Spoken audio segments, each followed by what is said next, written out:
Bon, allez, aujourd'hui, ça va être un petit test du MetaQuest 3. Enfin, c'est pas un test en vrai, parce que ça fait déjà 3 semaines que je suis bloqué à l'intérieur, à le tester et à faire tout ce qu'il est possible de faire dessus. En fait, c'est plutôt un avis et voilà, un retour d'expérience sur ce casque que je pensais pas aussi bien et qui en fait est incroyablissime. Donc je vous ai déjà fait quelques shorts et TikTok pour vous présenter quelques nouveautés qu'il y avait dedans, mais enfin qu'il avait apporté. Mais là on va faire une vidéo un peu plus détaillée et complète sur vraiment toutes les nouveautés qu'il a apportées et sur mon expérience globale que j'ai eue avec lui depuis ces 3 semaines. Et j'ai vraiment pu bien le tester. J'ai testé réalité mixte parce que c'est ce qui est arrivé de nouveau dessus. J'ai testé de travailler dessus un peu en mode Apple Vision, en moins sophistiqué évidemment, puisque l'autre il coûte 3500 €. Mais ça marche quand même de ouf, hein. Et de la VR, parce que c'est quand même un casque de réalité virtuelle à la base, donc le but c'est d'aller dans des mondes virtuels et de se massacrer la figure avec des armes et des sabres laser, voilà. Donc j'ai des notes, donc j'ai 5 thèmes, enfin 5 chapitres on va dire, et on va commencer par le chapitre du confort.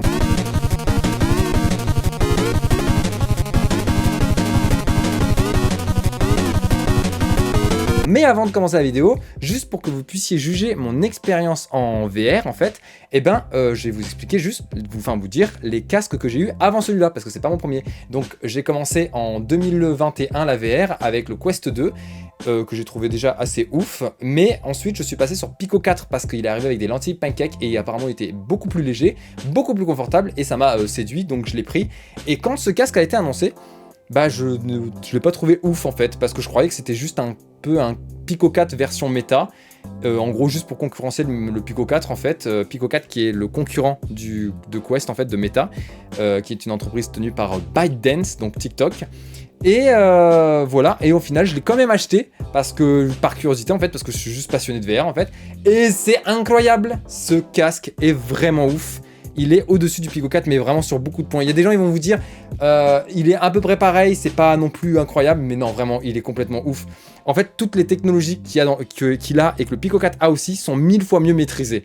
Donc voilà, maintenant vous avez mon expérience en VR, comme ça vous pourrez juger. Donc si vous avez un Quest 2 et que je vous dis qu'il est mieux, c'est qu'il est mieux, ok? Donc voilà, faites-moi confiance. Non.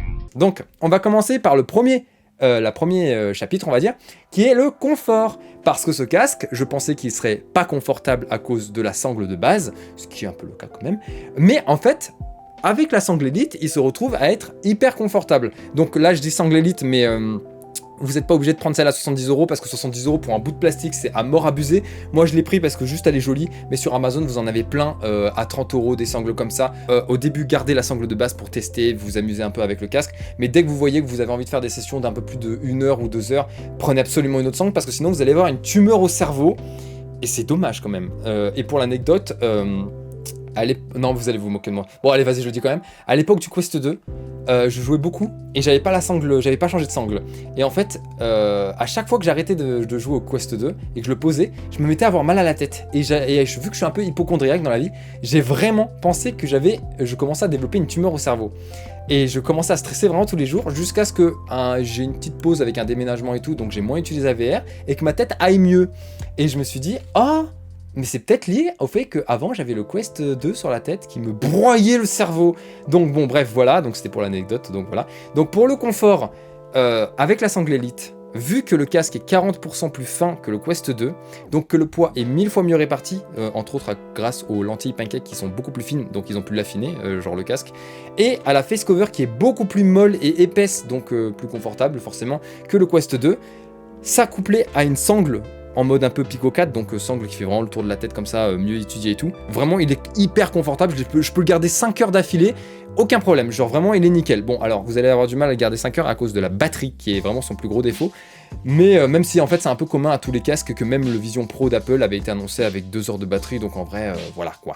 Mais du coup, pour le confort, en fait c'est tout, en fait c'est sangle, avec la sangle améliorée. Si vous prenez la sangle une nouvelle sangle, il est aussi confortable que Pico 4, il est alors légèrement plus lourd à l'avant peut-être, mais ça vraiment ça gêne pas. Si vous serrez bien la partie du haut, il n'y a aucun souci. Ensuite, du coup voilà pour le confort, je crois que c'est tout pour le confort, hein. Ah oui si, la sangle de base est légèrement, alors c'est dit qu'elle est légèrement améliorée, c'est pour ça que j'avais complètement oublié, parce qu'en réalité c'est Je sais pas si elle est vraiment améliorée ou si c'est juste que le casque est plus fin qui fait que j'arrive à mieux les supporter. Mais quand j'ai eu le casque avec la sangle de base, au lieu de tenir 20 minutes, je tenais facilement 1 heure avec. Mais je pense que c'est surtout dû au fait que le casque est plus fin et plus confortable. Parce que la sangle, elle est pas ouf du tout. Il y a toujours l'élastique, ça serre la tête, c'est compliqué à mettre. Enfin, c'est chiant. Deuxième partie, donc les lentilles et la qualité d'image. Et c'est là qu'on entre dans les choses sérieuses parce que là, ça bat tout. Tous les casques sont battus. Les lentilles, rien à voir avec les lentilles du Pico 4 alors les lentilles du Pico 4 m'ont toujours gêné parce que oui, elles sont plus claires que le Quest 2. Donc juste pour revenir, Pancake, les lentilles Pancake, c'est donc des lentilles qui sont beaucoup plus fines, elles sont complètement claires, il n'y a plus les stries à l'intérieur qu'il y avait dans les lentilles Fresnel. C'est vraiment c'est beaucoup plus beau en fait. Quand vous êtes dans votre jeu, dans votre casque, vous pouvez bouger les yeux en fait. Vous pouvez bouger de partout les yeux, il n'y a pas d'aberration chromatique, il n'y a pas d'image qui devient floue, tout est net de partout et ça donne une sensation d'immersion mais immense parce que vous n'avez plus l'impression qu'il y a quelque chose qui interfère entre vous et le jeu. Là, vous êtes dans le jeu, ça donne vraiment la sensation d'être dans le jeu. Il n'y a plus rien qui vous gêne en fait, qui entre comme si vous aviez des lunettes de soleil ou un filtre devant les yeux. Vraiment, là c'est beaucoup plus beau, ça rend aussi les couleurs beaucoup plus jolies. Enfin vraiment, les lentilles Pancake, ça change tout, c'est vraiment une révolution complète. Donc, et ces lentilles Pancake là, il existe des qualités de Pancake différents. Et celles du Pico 4 sont atroces. Donc en fait, oui, l'image est plus claire que sur Quest 2, donc ça n'a rien à voir, c'est quand même plus beau sur Pico 4. Mais dès que vous tournez la tête ou qu'il y a des images qui bougent dans le casque, il y a des espèces de reliefs de partout, des espèces de reliefs bleus. En fait, on voit qu'il y a tout le temps des espèces de taches de couleurs sur les lentilles. Et ça me désimmergeait complètement. Et je trouvais ça pas ouf. En plus du fait qu'il y a des trous sur les côtés, en fait c'est fait pour passer les branches des lunettes sur Pico 4, mais du coup ça laisse passer la lumière et vous avez des reliefs à l'intérieur, des reflets à l'intérieur du casque qui sont abominables. Donc rien à voir avec les lentilles qui sont là, qui sont complètement claires. En fait on dirait juste c'est des lentilles de verre, enfin d'ailleurs c'est du verre je crois. Et c'est complètement clair à l'intérieur. Les lentilles n'ont rien à voir en qualité d'affichage que celles du Pico 4. Vraiment, c'est un autre monde. Donc voilà. Ensuite, le réglage. À l'époque, sur Quest 2, c'est 3 crans. Et donc, ceux qui avaient qui avaient un IPD entre, et en plus, vu que sur les Fresnel, il fallait avoir les yeux pile au centre, vous pouviez être gêné. Et moi, j'ai tout le temps été gêné. Sans parler du fait que voilà, les lentilles Fresnel, il faut vraiment être au centre des lentilles pour vraiment bien voir. Dès que vous êtes légèrement décalé, ça part en flou, c'est trop chiant. Là, c'est vraiment mieux, donc comme je l'ai dit avec les lentilles Pancake, et on peut régler avec la petite molette du dessous, on peut régler vraiment l'IPD, mais au millimètre près, même si du coup, vu qu'elles sont claires, les lentilles, il y a moins besoin d'être précis, mais bon, voilà, c'est là. Maintenant, l'écran, il est beaucoup mieux aussi que sur Pico 4, donc des couleurs beaucoup plus jolies, possibilité de changer le contraste et changer un peu le ton des couleurs, donc si vous allez jouer à un jeu un peu dans l'espace et que ça vous gêne d'avoir un ciel un peu gris, vous pouvez augmenter le contraste et votre ciel deviendra beaucoup plus sombre, les couleurs beaucoup plus pétantes, enfin vraiment la qualité de l'écran, je sais qu'elle n'est pas exceptionnelle par rapport à certains, je crois que le Quest Pro a un écran légèrement mieux, mais vraiment c'est au-dessus du Quest 2, mais beaucoup mieux que le Pico 4, donc parce que Pico 4 c'est vraiment hyper terne les images, c'est pas beau, vraiment c'est pas beau, donc voilà. Ensuite, résolution de l'écran, donc 25% supérieur, donc on est sur du 2160 par 2160 par œil du coup, et sur Quest 2 on était 25% inférieur en fait, donc ça rend l'image beaucoup plus détaillée. Il n'y a plus du tout d'effet de grille. Je sais que certains disaient qu'il y en avait plus sur Quest 2, mais moi je le voyais et ça me gênait. Ça faisait vraiment une grille en fait. Là, il n'y a plus de grille. Vraiment, ça sert plus vraiment à quelque chose d'augmenter la résolution, à part si c'est pour regarder des films. C'est tout en fait, parce que je vois pas pourquoi il y aurait besoin de plus de résolution. Mais voilà, là vraiment c'est complètement clair. L'image elle est magnifique. Les écritures sont nettes.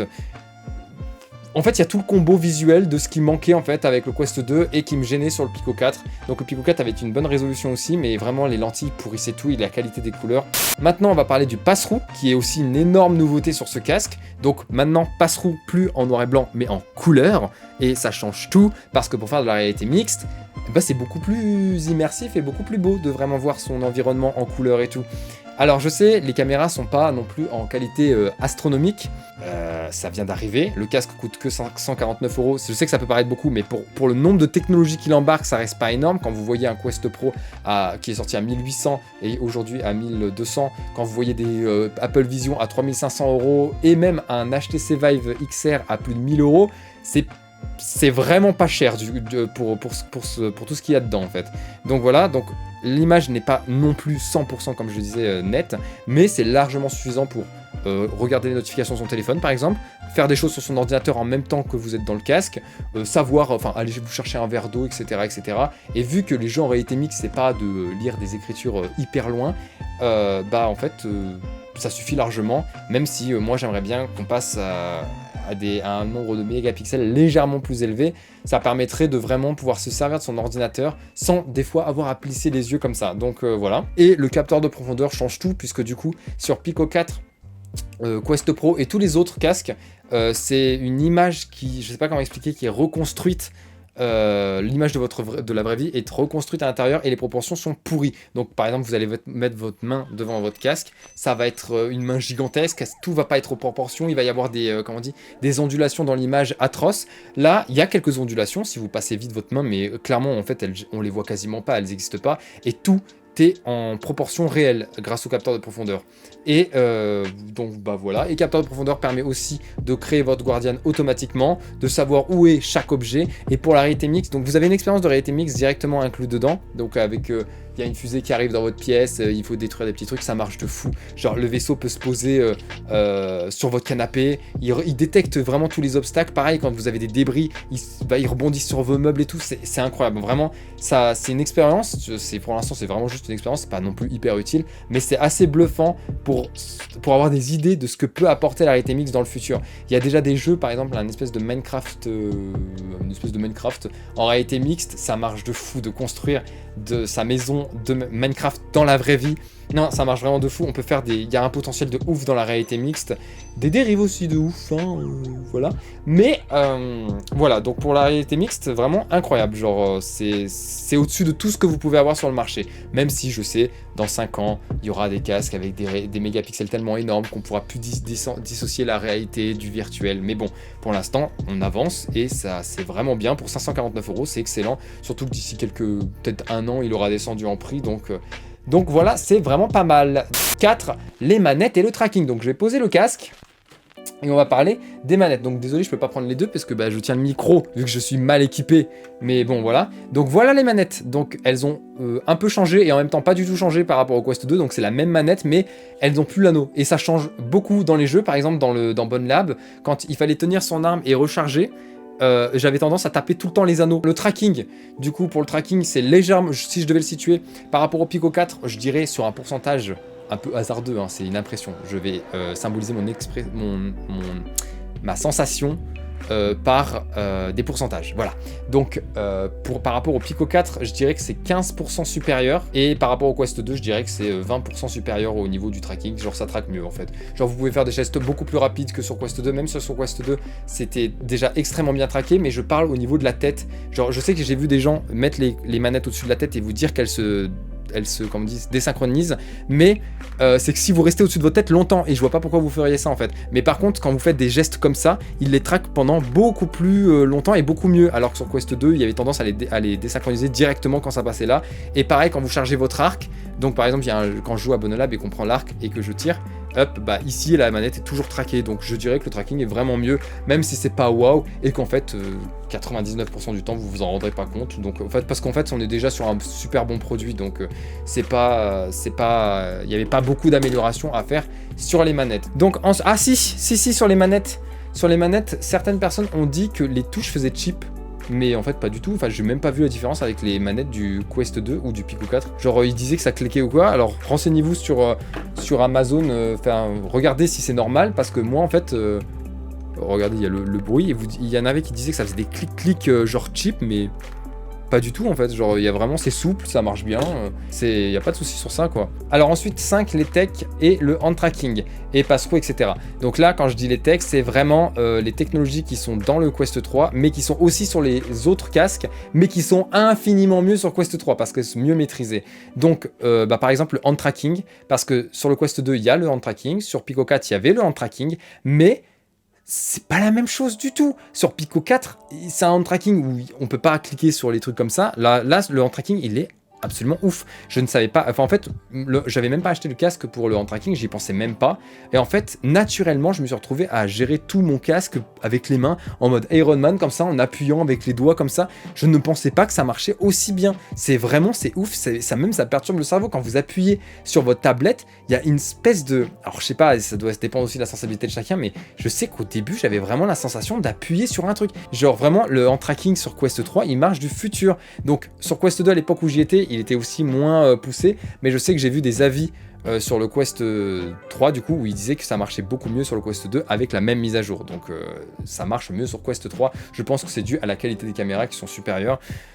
Après, je sais pas trop comment le hand tracking fonctionne de base, donc je pourrais pas vous affirmer ça. Par contre, sur Pico 4, ça n'a rien à voir. Le hand tracking de Pico 4, il est à des années-lumière de celui de Meta. En fait, ça marche pas du tout. Vous pouvez l'utiliser, l'activer juste pour rigoler et essayer de faire un truc, mais ça marche pas, c'est impossible. Juste naviguer dans les menus, ça bug, ça se désynchronise toutes les 2 secondes, il comprend pas votre deuxième main, votre premier... Enfin voilà, après ça va être amélioré sûrement avec les mises à jour, mais en tout cas actuellement, à l'heure actuelle, le Quest 3 est largement au-dessus sur le hand tracking, et c'est pareil pour toutes les technologies. Sur le pass-through par exemple, au niveau de la qualité, on pourrait dire il équivaut un peu au Pico 4, mais dans le concret, grâce aux profondeurs, à la profondeur que vous avez réellement dans le Quest 3, grâce aux proportions qui sont respectées dans le Quest 3, ça n'a rien à voir avec le Pico 4. Ça vraiment, ça n'a rien à voir. Le pass-through du Pico 4, il est distordu dans tous les sens, rien n'a de proportion réelle. Même juste prendre une tasse sur son meuble, vous savez pas exactement où est votre main à quel moment parce qu'il n'y a pas réellement la profondeur. Donc voilà, donc c'est ça que je voulais dire quand je parlais de tech qui sont sur tous les casques, mais qui sont 1000 fois mieux maîtrisés et aboutis sur Quest 3. Donc, bon, il y en a sûrement aussi d'autres des techs, mais en fait, prenez en compte que tout sur le Quest 3 est poussé à fond. C'est pour ça que je vous dis que c'est la meilleure expérience de réalité virtuelle, de réalité mixte, de tout que vous pouvez avoir sur n'importe quel autre casque. Même le Quest Pro, qui pourtant s'appelle Quest Pro, le pass-through, mais il est pourri. Déjà, il y a même des problèmes de couleur, votre main devient bleue, etc. C'est comme le Pico 4, ça se distord dans tous les sens. Le Quest 3, c'est vraiment le casque le plus abouti à l'heure actuelle, et je pense qu'il devrait vite sortir un Quest Pro 2, parce que le Quest Pro est toujours à 1200 € quand lui est 549, alors qu'il a absolument tout au-dessus. La résolution est supérieure sur le Quest 3, la qualité des lentilles, tout en fait, absolument tout est supérieur, à part peut-être on va dire que le Quest Pro est vendu directement avec la sangle qui tourne autour de la tête et qui est plus confortable, mais c'est vraiment le seul truc quoi. Ensuite, le son, donc on va faire vite sur le son puisque c'est pas non plus incroyable comme nouveauté, enfin voilà, c'est juste le son est 2 fois plus fort et il est spatialisé et j'ai vraiment vu la différence. Alors, j'ai vu une différence nette avec le Pico 4 qui est juste des enceintes normales. Le Quest 2, il était assez bon, mais pas assez fort. Là, il est plus fort et il est spatialisé. On entend vraiment où sont les ennemis, où sont enfin, comment dire, quand vous êtes dans une map, par exemple, vous savez où se passe, où est situé tel son. Voilà, je sais pas, vous avez compris, en gros, spatialisation, quoi. Et donc, quand quelqu'un marche derrière vous, vous savez qu'il est derrière vous. Voilà, ça marche vraiment bien. Vous pouvez regarder un film facilement. Vous n'aurez pas un son cinéma, évidemment, mais largement suffisant pour regarder un bon film. Si vous voulez regarder un gros film, genre Star Wars ou ce que vous voulez, il faudra prendre un casque, évidemment, si vous voulez vraiment avoir le bon son, mais en tout cas, c'est suffisant, c'est bien, c'est toujours ça devenu en plus sur ce casque. Pour vous dire, vraiment, ça montre qu'ils ont vraiment amélioré un peu tout sur le casque, en fait. C'est genre vraiment tout a été amélioré dessus. Donc voilà en fait, et en fait avec les 5 catégories qu'on a fait là, on a tout énuméré en fait. Le confort, la qualité d'image, le pass-through, la réalité mixte, les manettes, le hand tracking et les technologies et le son. Donc il n'y a plus rien après, c'est un casque BR, c'est toutes ces technologies rassemblées, et voilà pourquoi je vous dis que ce casque est actuellement le meilleur sur le marché. Alors aujourd'hui, après l'année prochaine, il est censé y avoir le Pico 5, je crois qu'il va même y en avoir 3. Il y a le Valve Index 2, il y a pas mal d'autres casques qui vont sortir, le Quest Pro 2. À partir de là, non, ce sera plus le meilleur, mais actuellement, c'est incroyable. Et la bibliothèque du coup de jeux, elle est énorme sur ce casque.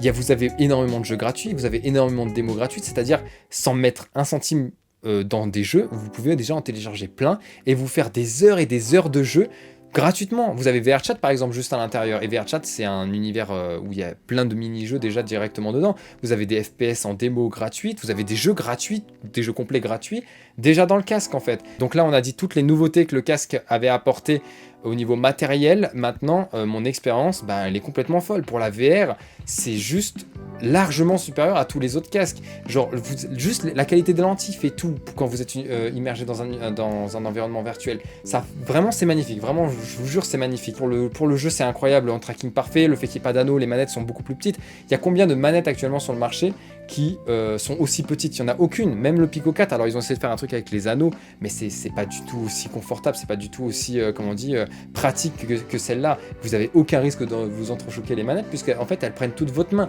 Quand vous avez votre manette dans la main, elle prend toute la main. Vous pouvez pas vous les entrechoquer. Donc vraiment, ça c'est génial.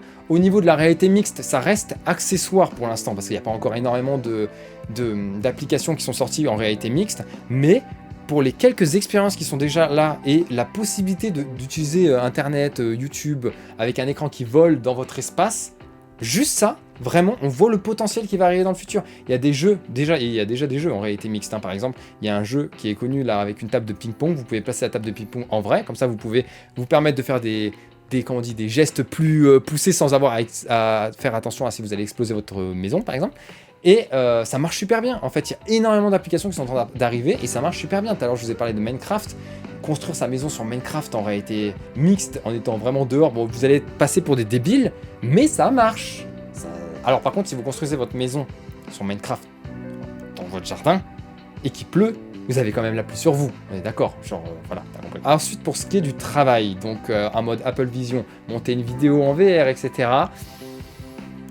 C'est pas mal, on commence à de plus en plus se rapprocher de quelque chose qui pourrait vraiment se rapprocher de l'Apple Vision, mais je dirais que je trouve l'image encore, en tout cas pour les petites écritures de votre bureau PC, un peu trop pixelisée pour vraiment être dans le confort d'un écran PC classique. Genre je veux dire, à part si vous vous approchez un petit peu de l'écran, et du coup ça vous demande de faire des gestes, c'est pour ça que je vous parle de confort, c'est un peu moins confortable que si vous utilisez encore un écran basique parce que voilà, il y a un petit peu de pixels sur les toutes petites écritures. Voilà, donc on s'en approche, c'est possible, mais vous pourrez pas tenir, je pense, 9 heures sur un montage vidéo dans le Quest. Voilà. Donc pour l'utilisation PC, travail et tout, ça marche, mais vraiment comme ça. Du coup, voilà pour mon avis, pour mon expérience, vraiment, elle est juste excellente. Et comme je vous l'ai dit, quand il a été annoncé, je ne pensais pas du tout ressentir un aussi gros écart par rapport au Pico 4. Pourtant, le Pico 4, il était déjà excellent. Il avait déjà les lentilles pancake, il était léger, il avait plein de choses, mais en fait, chaque composant de ce casque est tellement dans une qualité au-dessus par rapport au Pico 4 qui est vraiment construit de sorte que chaque composant soit le plus bas de gamme possible, que en fait, l'expérience au niveau tout complet, quand vous rassemblez tout, elle est complètement différente sur le Quest 3, quoi. Par contre, après, oui, il est plus cher, hein. Le Pico 4, s'il était à 429 € je crois sur Amazon, lui il est à 549 €. Ça dépend ce que vous êtes capable de mettre pour vous acheter un casque. Le Pico 4 reste un excellent casque, hein, ça reste un excellent casque, je l'ai beaucoup aimé. Il est hyper confortable, il a quand même une image plus nette que celle du Quest 2. Voilà, il est bien. Il a un passeron en couleur, ce qui vous permet d'aller chercher votre tasse ou à boire, ou aller aux toilettes avec votre casque si vous faites ça. En vrai, j'ai envie de tester. Parce que genre, mais je le ferai pas, hein, je trouve ça sale, mais genre, prendre le Quest 3, vu qu'il y a le hand tracking, vous n'êtes même pas obligé de toucher vos manettes, ce qui pourrait être sale quand vous êtes aux toilettes. Mais je sais qu'il y en a beaucoup qui vont aux toilettes avec le téléphone, c'est dégoûtant, arrêtez de faire ça en vrai. Mais bon, genre, vu que là vous avez le hand tracking, vous pouvez être aux toilettes et juste être comme ça là, avec votre écran, en train de regarder des vidéos, de naviguer sur internet sans rien salir techniquement. Mais voilà, je vais pas le faire, hein. Voilà. Maintenant qu'on a vu tout ça, donc tous ces avantages, tout ce qu'il a apporté au niveau matériel, technique et technologie, on va juste parler des défauts du casque, parce qu'il y en a. Et le défaut principal, c'est un semi-défaut. C'est déjà la sangle, vous le savez, qui n'est pas confortable du tout, mais je dis que c'est un semi-défaut, pourquoi? Parce que elle vous permet, cette sangle, par rapport au Pico 4, qui a une sangle déjà intégrée, plus confortable, ok, mais qui est déjà intégrée, elle vous permet là-dessus, sur ce casque, d'être changé et hyper facilement. Vous déclipsez juste les petites languettes et c'est bon, vous pouvez changer, prendre un bobo VR qui va se placer sur la tête, donc se poser et puis la serrer, ou prendre une sangle élite qui va se caler comme le Pico 4, donc en serrant votre tête. Vous pouvez aussi remettre la sangle d'origine si vous allez voyager, puisqu'elle prend 0 place, c'est juste un élastique, et là vous vous retrouvez avec un casque tout petit. Donc si vous voulez, après qui voyage avec son casque VR, faut vraiment Voilà, mais voilà, vous pouvez. Du coup, voilà, donc la sangle est un semi-défaut, même si on va dire qu'en vrai, pour l'utilisation normale des gens, ça reste un défaut, hein, ça reste un vrai défaut, c'est pas confortable et ça force à devoir en racheter une. Mais bon, ensuite, le vrai défaut du casque, c'est la batterie. Ça ne tient pas, c'est pas possible. Déjà, si vous arrivez à jouer pendant 2 heures, c'est déjà bien. Mais ça tiendra pas 2 heures, ça tiendra 1h40, 1h30, vraiment, mais... Allez, si vraiment vous jouez à un tout petit jeu... peut-être 1h50, mais ça tiendra pas plus. Après, en PCVR, moi je joue majoritairement en PCVR, donc ça tient vraiment bien la batterie. Je peux jouer environ 3 heures, mais c'est parce qu'il est branché et que je joue par câble. Sinon, non, sinon ça tient vraiment pas, même quand vous faites de la navigation. Quand vous mettez le passe-roue, mais la batterie elle fond, elle a disparu. En 5 minutes, elle est plus là. Donc, ça c'est vraiment le défaut. Sinon, à part ça, le casque. Pour moi, hein, je le dis, hein, il n'a pas vraiment de défaut. Sinon, à part ces 2 défauts, tout le reste, c'est tellement positif. Même la qualité de construction, elle est tellement supérieure au Quest 2, elle est tellement supérieure au Pico 4, les matériaux, tout. Donc, en fait, je peux que lui donner une super note. Si je devais le noter sur 20, je dirais, allez, 18, facilement 18. Vraiment à cause de la batterie du truc, ça c'est dommage. Après, on peut quand même faire quelque chose pour la batterie, hein. Il suffit, comme je vous l'ai dit, que vous jouiez branché au PC, donc en PCVR, ou que vous achetiez simplement une batterie, une sangle avec batterie en fait. Donc vous avez la sangle de méta que je vous conseille pas parce qu'elle coûte 1 milliard d'euros et elle est juste faite pour vous voler votre argent. Mais la Bobo VR par exemple, vous avez des batteries interchangeables. Mais voilà, c'est ça, c'est que ça demande de racheter après. Mais bon, sinon à part ça, le casque est juste génial. Et pour les gens qui veulent faire du PCVR, j'ai rien à dire. Après, c'est pour ça que j'en ai pas parlé. Je l'ai même pas considéré comme un point le PCVR parce que juste depuis le Quest, déjà que le Quest 2 est déjà pas mal pour le PCVR, là c'est juste parfait. Vous avez une super haute résolution. Alors après, je vais pas parler pour ceux qui veulent faire de la simulation. Je fais pas de simulation, moi je joue surtout, donc juste à des jeux normaux. Donc pour ceux qui ont besoin, par exemple pour les jeux de voiture, de voir au loin, je sais pas s'ils trouveront ça bien parce que ça reste pas une résolution genre de 5K ou quoi. Ça c'est du 4K+. Donc je sais pas ce que vous avez besoin les gens qui jouent à la simulation. Mais en tout cas, pour les jeux, c'est juste parfait. Pour les jeux, c'est parfait. Pour le reste, c'est parfait. La réalité mixte, c'est parfait. Et pour le PCVR, bah, du coup, c'est parfait. La qualité d'affichage est incroyable. Les couleurs sont incroyables. Les lentilles sont parfaites. Le confort, tout est bon, quoi. Bah, du coup, voilà. Donc, c'était tout pour cette petite vidéo qui, au final, je ne sais pas si elle est si petite que ça. Je vais essayer de raccourcir au montage. Mais voilà. Donc, du coup, j'espère que cette vidéo vous a plu. J'aimerais bien faire d'autres tests de casque aussi. Mais pour l'instant, il n'y en a pas qui m'attirent de ouf. Donc, on verra. Mais du coup, voilà. Donc, si cette vidéo vous a plu, n'hésitez pas à mettre un petit pouce, comme ça pourrait soutenir la chaîne, voilà. Et si elle vous a pas plu,